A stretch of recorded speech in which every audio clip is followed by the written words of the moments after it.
Good morning sa inyong mga friends. Piprito lang ako dito ng saging. Kasi sabi ni Kuya, hindi na daw kami mag-aagahan. Magkakape na lang daw kami. Mag-aalas 9 na rin naman kasi ng umaga. And kami ni Kuya, maaga kaming magtatanghalian kasi 12 o'clock pupunta na kami sa ospital. Kanina, habang kumakain kami ng tanghalian, okay pa naman yung weather, hindi pa naman umuulan. Pero kanina, nung nagbibihis na kami para pumunta nga sa ospital, ayan, bigla nang bumuhos yung ulan. And paglabas namin dun sa boarding house, walang sasakyan na dun, wala nang jeep, kasi nga alas 12 na ng tanghali. Kaya sabi niya, maglakad na lang daw kami hanggang dun sa labasan, sa may overpass, kasi doon maraming jeep. Kaya ayan, kahit umuulan, lakad-lakad kami ni Kuya.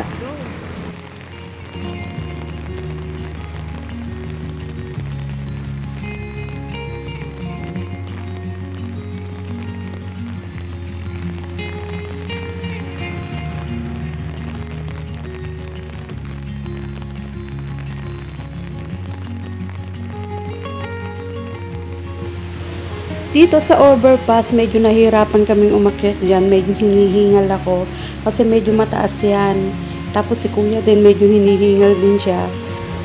Yung tawiran kasi talaga, yung pedestrian lane, medyo malayo pa. Kaya sabi namin, akyat na lang kami dito sa overpass para mas madali. Yun nga lang, medyo hinihingal nga talaga kami sa pag-akyat dyan kasi mataas nga.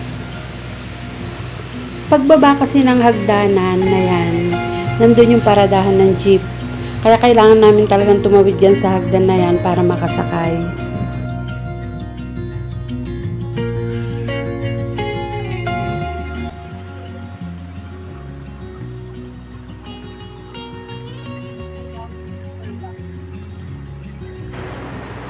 Dito naman, dito kami ibinababa ng mga jeep. Hindi sila tuloy-tuloy na nagpupunta sa Baguio City. Hinihinto nila kami dyan, pagkatapos bumabalik na sila.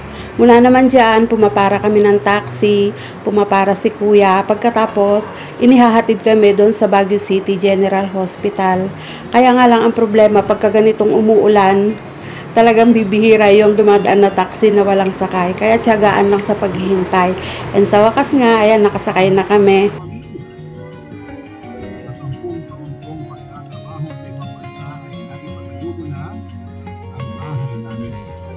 Napag-aral ko na rin ang aking mga kapatid at naibibigay ko naman ang mga gusto ng aking nanay Lydia. Hindi ko na inisip kung may